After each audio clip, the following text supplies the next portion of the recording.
First off, thank you for taking the time to do the interview with us on You Know I Got Soul. We really appreciate it. Personally, I'm a huge fan of yours, so I'm looking forward to talking with you. Oh, wonderful. Me too. All right, let's start off. In 2002, you signed to Timbaland's Beat Club label. Talk to me about how that opportunity came about and what you were feeling when you first got signed. Obviously, when I first got signed, it was like the dream of any singer or artist, especially being that young and just, I was like, I think I was 19 when I signed the deal. I had actually met was on tour with Britney Spears. I met Timbaland in a hotel lobby with my manager Kyrie Brown and his brother Jay Brown um, at the Grammys in 1999, I think. Oh, And then um, I signed with a development deal with actually him and Missy first, and it just wasn't the right time or whatever. So I went and I kind of developed who I was as an artist. A couple years later, I ended up signing with his. He got a situation over at Interscope, which was Beat Club at the time, and then he ended up signing me, and then that's when Simple Girl and everything came about. But I mean, yeah, he was a little less known back then. Now he's like a superstar, so it's funny, but it was cool because I always knew who he was with Aaliyah and Genuine and everybody. So I thought it was awesome. And me and him have this really cool relationship. It's almost like he looked after me like he would his sister. So it was really cool. okay, now eventually you started working on your debut album, Simple Girl. What do you Yeah. like most about making this album, and what was the recording process like? The recording process was really cool. Tim had a few projects that he was working on, so it was like if you hear snorting, it's my Pekingese dog. She snorts, so it's not me. Okay. Uh, it was awesome. We did most of it in LA, and we also did some of it in Miami, and we also did some of it in New York. It didn't take that long. He was amazing to work with. Like I said, we had and have like a cool relationship just because he was like a brother, Yeah. So we went in, he had ideas, and then I put my voice on them. I had a little bit of writing on the album, but I was so young, it was new, and you know um, I got to work with Candace, who's now part of the Clutch, Yep. who is an amazing writer, and at the time her husband Walter Millsap, and then a whole bunch of other writers. Static actually wrote a song for me, but I never put it on the album, and it was called True Love, and it was an awesome song. But the process of making the album was a dream because I made my first album. It was my baby. I put my blood, sweat, and tears into it, and it was a great album. Cool. Now, So when it didn't surface or when it didn't come out, you can understand my dismay. I was just like, ugh, yeah. devastated. Yeah. Now, the first single, "Make Me a Song," had some success on the charts, but I know some people were upset because the song referenced Aaliyah's "Rock the Boat" soon after she had passed. Did you expect this kind of backlash, and like, were you surprised by it? And Of course. I yeah, mean, when you give somebody props and you're showing nothing but love and people get ridiculously out of it's stupid. I didn't even listen to it because you can't hate something. I personally, that was my least favorite song off the whole album. okay, I didn't want to do that song, but everybody loved it. It was the thing. But for them to have any negative anything, I just didn't even listen to it because everything that I did on that album and that song was written and everything was out of respect. So people can view it the way they want to. They didn't have to listen to it. So either way they were talking about it. So whatever. yeah. Looking back at it now, would you have put out another song as your I would first have single? And which song would it be? I would have put out um I loved Kiss Me Like That. I actually at the time I wanted to release Simple Girl, even though it was a ballad, it would have been iffy. But I think the song that would have gone over really really well would have been Keep It Moving. Okay, yep. Now, the second single, Who Will I Run To, also had some success on the charts. So you had two singles that did fairly well on the radio. Why do you feel the album never got released? Because it was politics, and to this day, it was just so, it made no sense. I mean, obviously there wasn't a video, there was no push behind Who Will I Run To. It was done sloppily. And to have a powerhouse like that behind you, they should have gotten it right and they didn't. But whatever, it is what it is. It wasn't my time, so Yeah. as Well, much as I thought it would be. And I didn't like, Who Will I Run To is a great song. mhm, For me personally, yep. both singles weren't my choice. I didn't want either of them. I felt like Who Will I Run To was an old Whitney Houston ballad back in 1992. Yeah. Sitting here going like, why are we releasing this when it made no sense. And at the time I had no say, nothing in my career, and it was extremely frustrating. And that's why I asked for a release, because it was like, you guys are giving me the runaround. You're not, I understand. And I felt privileged to be able to have people like Jimmy Iovine and Tim even care. But at the same time, I was feeling more of Tim's direction. And that's where we spent months and months recording that. And then we were just going in a completely different direction, and it made no sense. So it is what it is. No, but what I find kind of surprising is that, the album, is probably like 8 years old now, but people, Relevant. yeah, people still talk about it to this day. Does that surprise you at all? Yeah, it was before its time to me. I mean, the album, I could put the album out right now and it would be relevant to the times today. Hmm. Like, it's not dated. You could update tracks, maybe, Hmm. but lyrically, melodically, track wise, they're still on point. They're still relevant. Hmm. And how does that make you feel, knowing that people are still listening to it, after so many years? I mean, first off, it's completely, it just melts my heart because people care, and I haven't put things out, but that much since then. But at the same time, it's like, wow, they're still waiting for me. They're still waiting for this voice, and it's coming. I mean, I just got to make sure everything's right before, you know, Yeah. before we do it again. So Hmm. So eventually you asked for a release from Beat Club. What was the whole experience like, transitioning from being on a major label to being an independent artist? it was tough. The money, the not having people telling you what to do in a way where it's good. Like, okay, for instance, going on radio tours and constantly working and constantly pushing. It was just different having, a silent backer and not a record label. But in itself, it's kind of weird because that was 5 years ago or 6 years ago, and that was kind of before the music industry really changed. And now that's like kind of what everybody's doing now, and they're making it. You don't need a record label anymore. You don't need them. Yep. You just don't need them. And there's so many different ways and avenues with the internet the way that it is, and how viral everything it goes. It's just like crazy. But it was definitely something to get used to. I wasn't used to not having our label behind me, so it was different. It was different. Things were different. The recording process was different. The everything was different. Yep. So Now, after you started working on your Changes album, tell me a little bit about that album and, what the recording process was like, especially because, you did the entire album without the help of someone like Timbaland. yeah, I think that the process was a lot more emotional, to put it, and if I could say one word, it was emotional, because I had gone through all of these, I pretty much lost my, not like a human baby, but like my baby, like everything that I worked on so hard for 3 years was just gone.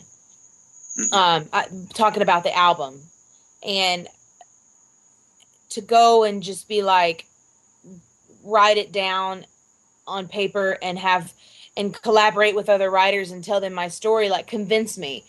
One of the songs on Changes album, it's convince me, the chorus in the song is convince me I'm not being ignored, convince me I'm worth so much more. And it's just saying, wow, am I this disposable? You know, because after me, there were what 10 other white girls that had soulful voices that they were trying to push like they pushed me, and it was like, wow, I am disposable. And that's how I felt. I just felt so unspecial. But it's a business, it's not personal, it's not, and that's what I had to learn, um obviously where I am today. But in that changes process, that's what I was feeling. I was emotional changes, like changes that I'm going through. The title track to that album was, you can hear it, and especially Escape, which was actually on, I think it was on Changes, yeah. um it was kind of pretty much talking every feeling that I was feeling, like from convince me to I just need to get out of here to changing. It's just every track on there has something. Okay, cool. It's funny that you mentioned Escape because that's actually a personal favorite of mine. I know Yeah. you worked with Brandy on that song. Tell me Yeah. what it was like working with her on it. Brandy's great. Brandy and Blake English actually wrote that song. Blake English is a local producer, actually based out of Atlanta, but now he's in LA. Incredible producer, songwriter, insane. Working with Brandy was great. I think the biggest thing I took from her was she taught me how to harmonize in the studio and layer um, harmonies in a way that I've never heard anybody do. Because she's like almost too much harmony, but I liked that because, I mean, for me, but I liked it because of how much she harmonized. I learned from that, and it was obvious, and it was cool. Yeah. She was nice. I don't keep in touch with her, but she was cool. Okay, so what eventually ended up happening with the Changes album? It never got it never got released. We released one single off of it, which was Who I Am. Mhm. We went label shopping and had a couple offers on the table, but God in heaven only knows why it didn't happen. They all fell through. So it's just like, wow. Um, Looking back on it and even talking about it is like, God, it still kind of stirs up weird feelings, but um, it never got released. We didn't have the backing that we needed, and it just kind of fell. Like we never really, we tried, we pushed it and everything, but it just never got released, and whatever. Okay. Well, let me ask you this. You've had two albums that never got a proper release. What really keeps you going? Because I know a lot of people in the same situation would quit. You know what? I forgot to tell you. I actually got signed to, I don't even like to talk about this because it was such a waste of my time, but I got signed to this label, Music World, I think it was called, and it was horrible. And I had that song done, and of course that album done, and that was the step that we were going to take, and it was just like the worst record deal ever. That I was on there for 6 months, and then we just were like, okay, and I just needed a break as a human being from pushing and going and redirecting and rewriting and all this stuff. I just needed a break, and I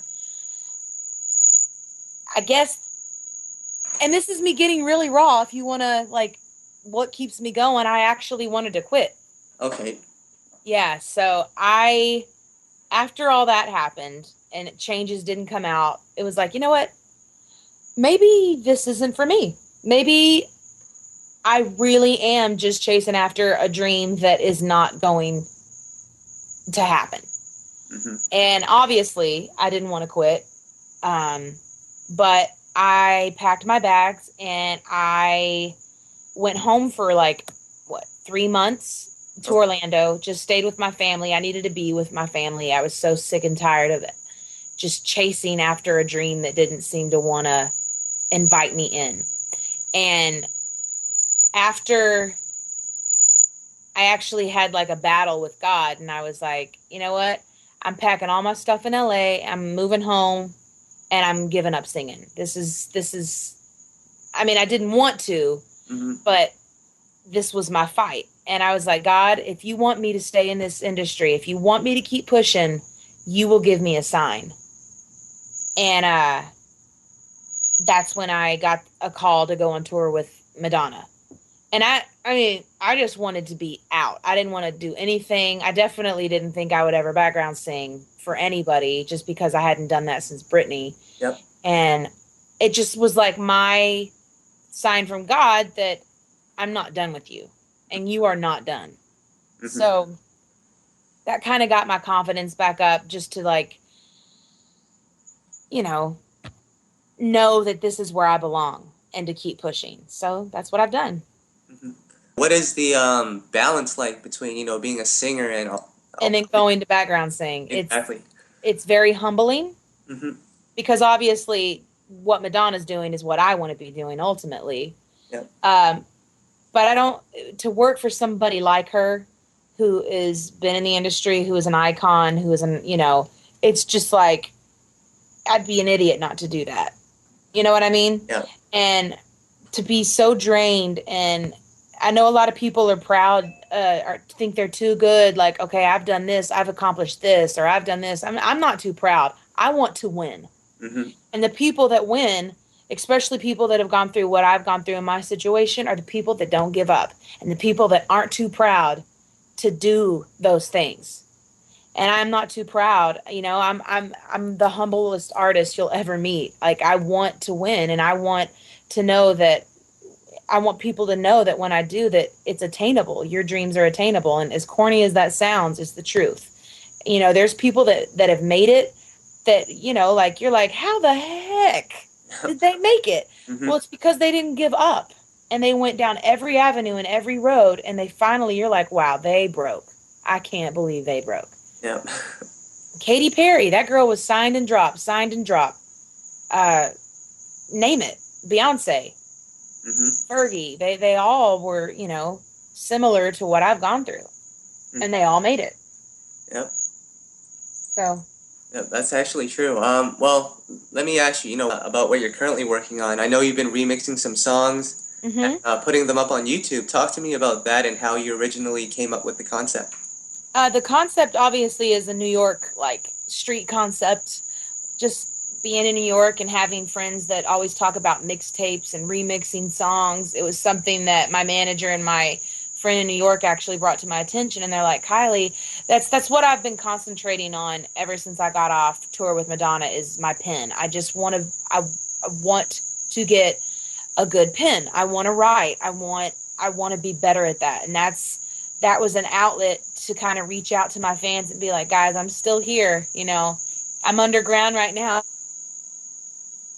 Just like digging through and finding ways to just be better at my craft, but I'm going to pop back up, and I just want you guys to know I'm here doing this. Even though you can't really see me right now, I want you to know that this is what I'm doing.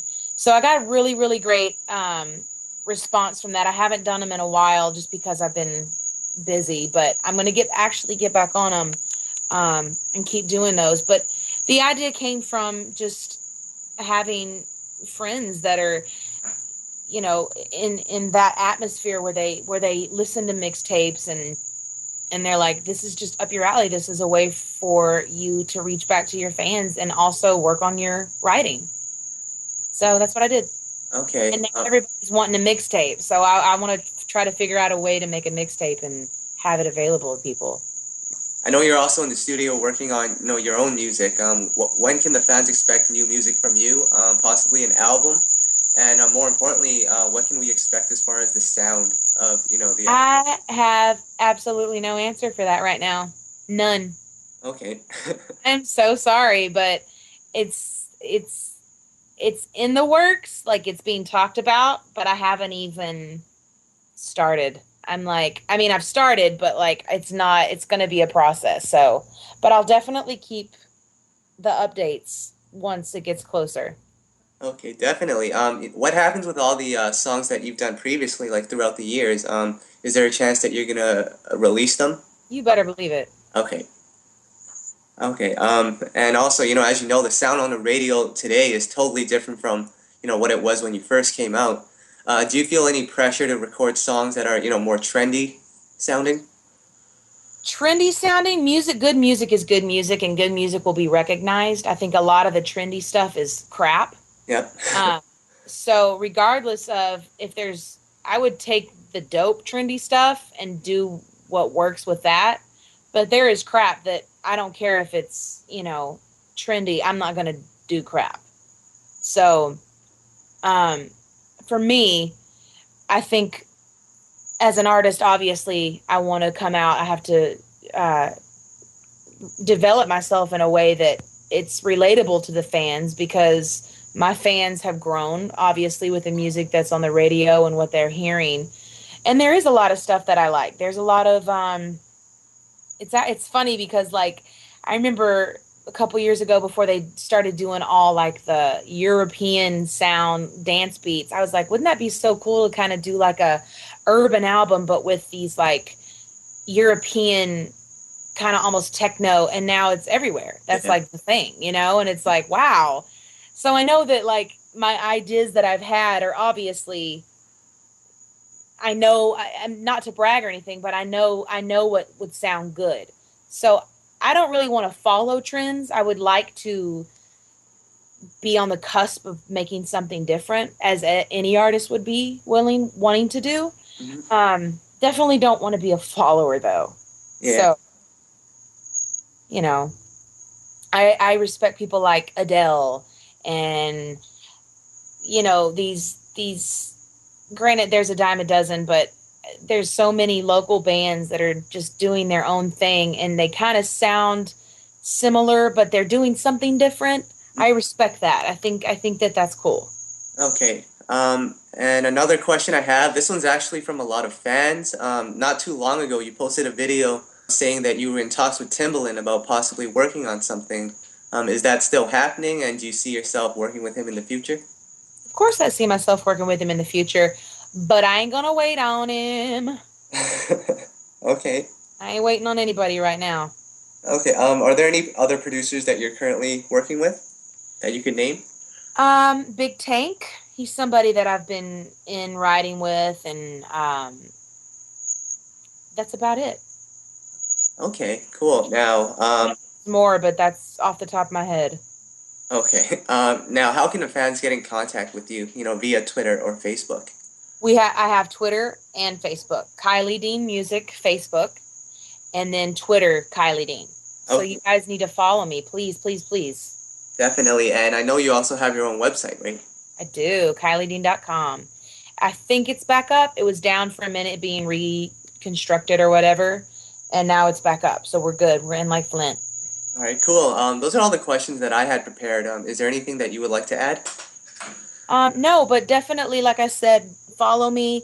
I have I update my fans as much as possible. So if they want to hear, definitely follow me. And of course, YouTube, my YouTube channel, Kiley Dean. That's where I put my remixes and stuff up. So Okay, cool. Kylie, it's been an honor and a privilege speaking with you. my honor. Thank you. Best of luck to you, and I hope to hear some music from you soon. All right. Thank you so much. God bless. You too. All right. Bye. Bye.